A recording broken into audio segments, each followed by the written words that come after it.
Orbital cellular disease झालेलं असतं, त्याचं एक क्लासिफिकेशन असतं. त्या क्लासिफिकेशनचं नाव आहे चॅन्डलर हर्बर्ट क्लासिफिकेशन. त्याच्यामध्ये प्रीसेप्टल, पोस्टसेप्टल, ऑर्बिटल अप्सेस, त्याच्यानंतर सब पेरिओस्टियल अप्सेस, नंतर ऑर्बिटल अप्सेस आणि नंतर कॅव्हर्नस सायनस थ्रोम्बोसिस असे क्लासिफिकेशन आहे. स्टेजेस आहेत 5 स्टेजेस.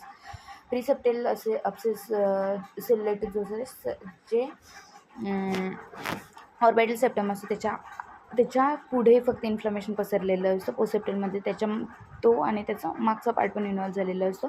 सब पेरिओस्टियल अप्सेस म्हणजे काय, त्या पेरिओस्टम ब्रेक नाही झालेलं, ऑर्बिटल बोन्स जे आहे त्याचं पेरिओस्टम जे आहे त्याच्यामध्ये अप्सेस जमा झालेला आहे.